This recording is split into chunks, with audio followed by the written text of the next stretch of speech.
Warning: the SCP Foundation database is classified. Any non-authorized personnel accessing these files will be tracked, located, and detained. You have been warned. Item number SCP-003. Object Class Euclid. Special Containment Procedures. SCP-003 is to be maintained at a constant temperature of no less than 35 degrees Celsius and ideally kept above 100 degrees Celsius. No living multicellular organism of Category 4 or higher complexity may be allowed to come into contact with SCP-003 in the event of total power failure. If SCP-003-1 begins to increase its mass, assigned personnel must engage in skin contact with SCP-003-1. Ideally, personnel may use their body heat to return SCP-003-1 to above the critical temperature. However, skin contact must be maintained even in event of SCP-003 reaching activation temperature, lasting at minimum until SCP-003-1 advances fully into its second growth stage. Personnel who enter SCP-003's containment area must first be examined for body parasites of Category 4 or higher complexity, and sterilized if such organisms are present. All personnel who have come in physical contact with SCP-003-1 are to immediately report for sterilization afterwards.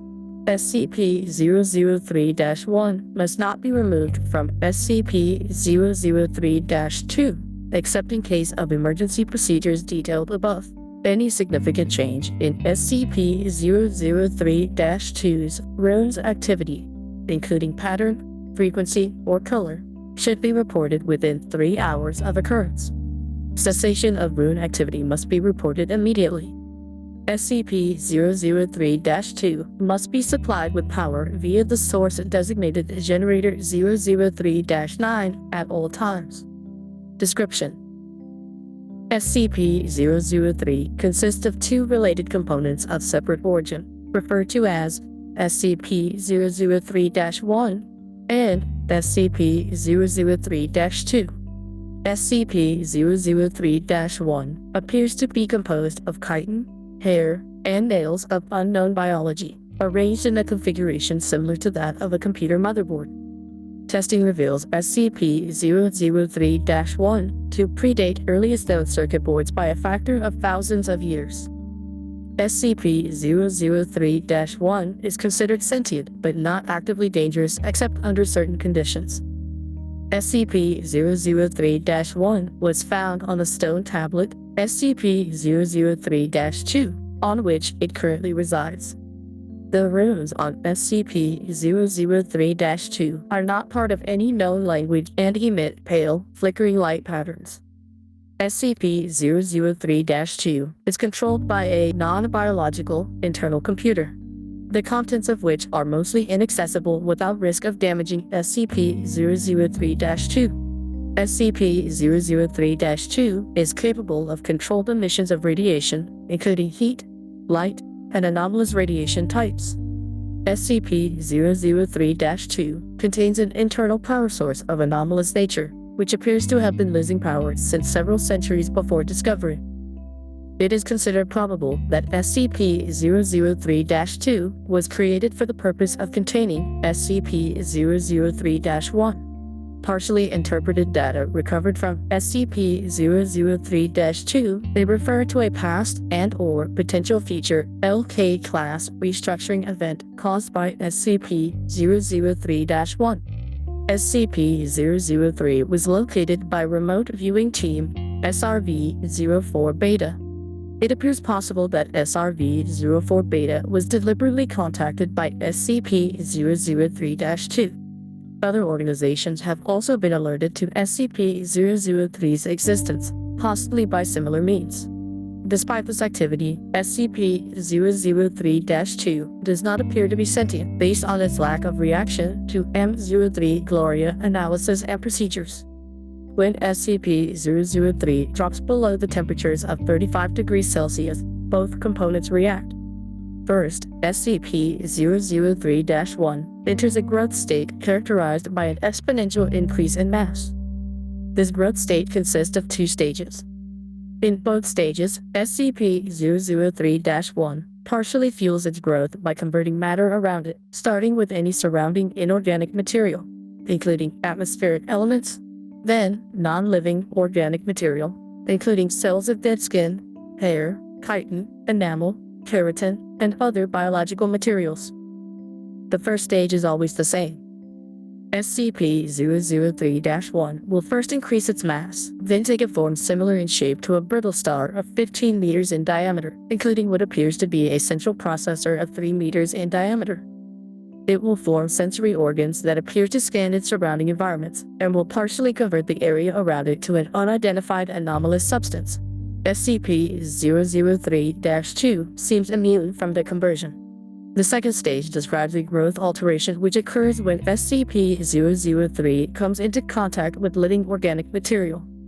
SCP-003 appears to template itself off of the organic material and will attempt communication with organisms that match its initial template, or templates. In its second stage, SCP-003-1 may pause, slow, or change its growth, and will also convert inorganic and non-living organic elements into functionally similar structures while anomalously altering their physical makeup.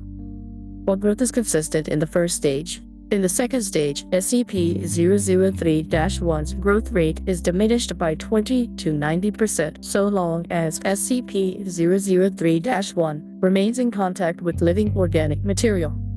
The percentage is determined by the complexity of the organisms in contact with SCP-003-1. SCP-003-1 appears to devote a large amount of processing power to analysis of living organic material during each step of SCP-003-1's growth stages.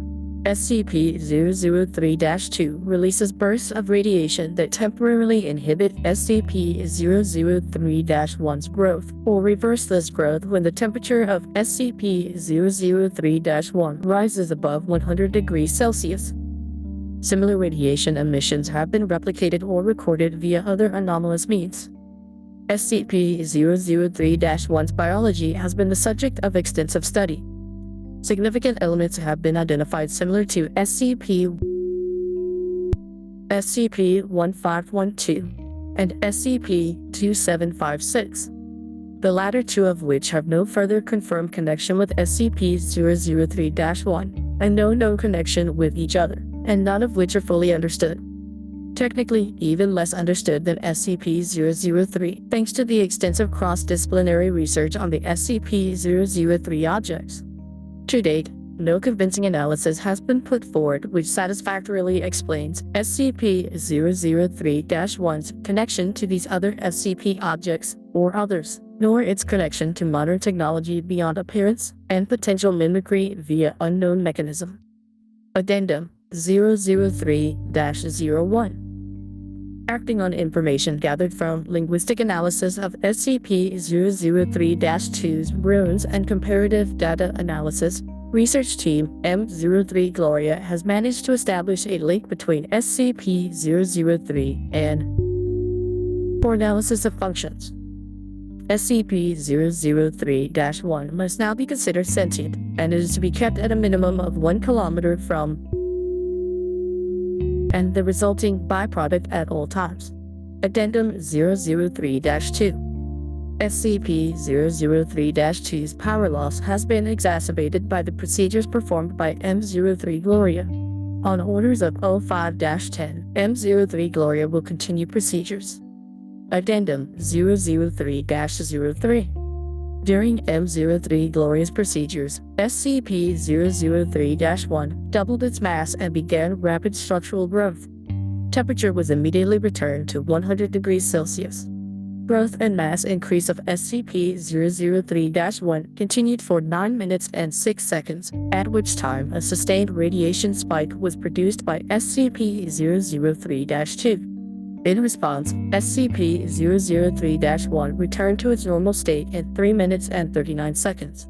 New growth dissolved into a dusty residue which was collected for analysis. Both SCP-003-1 and SCP-003-2 ceased all detectable activity. SCP-003-2 did not resume activity until connected to an external power source. SCP-003-2 runes glowed uniformly gray and did not resume normal activity for 3 hours. SCP-003-2 no longer appears to be able to maintain containment area at a temperature of 35 degrees Celsius without external power supplied by generators 003-3 through 9. Addendum 003-04. The procedure detailed in Addendum 003-03 was repeated, and SCP-003-1 again entered a growth state. After 10 minutes and 13 seconds, SCP-003-2 once again produced a sustained radiation spike. SCP-003-1's growth stopped for 36 seconds, then resumed at its previous pace. On quadrupling its mass, SCP-003-1 formed a coherent outer shell and body. After appearing to scan its environments and partially converting its environment, SCP-003-1 then breached containment, entering the observation gallery where 9 members of M03 Gloria were present. On physical contact with team members, SCP-003-1 encompassed them in rapidly growing appendages and stopped growth for 15 minutes. SCP-003-1 then resumed growth and rearranged the component parts of the center of its form to the shape of a 3-meter-tall female humanoid, with peripheral tentacles shifting to extrude primary form SCP-003-1's newly formed hair and spine. SCP-003-1 then produced rudimentary vocalizations in an apparent attempt to communicate with researchers. An unknown individual approached the compromised containment area in company of a full squad of agents. The individual claimed to be acting on orders of O5-10 and attempted communication with SCP-003-1. Following this incident, Agent Jackson of M03 Gloria successfully restored power to SCP-003-2 and activated backup generators to return the temperature to 100 degrees Celsius. SCP-003-1 returned to its normal state in 21 minutes and 7 seconds and was successfully recontained without incident. All 9 members of M03 Gloria affected by SCP-003-1 were afterwards found to be physically unharmed, with no residual effects besides psychological trauma. The converted materials of SCP-003's former containment area did not dissolve and are now under analysis. Addendum 003-05. In light of the previous incident, O5-10 was removed from the O5 Council by joint decision of O5-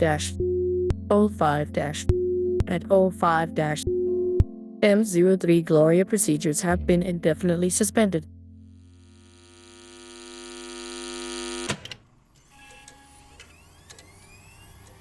Warning. Special Access Program M03 Gloria required. Access granted. Displaying file. Transcript of Incident Report A21-B Cycle 8 for dissemination to O5 Command and Staff. Interviewers. And present O5-2, O5-5, O5-7, O5-10, and staff. Interviewed: Dr. Tilda David Moose, M03 Gloria Lead. Excerpt 35A.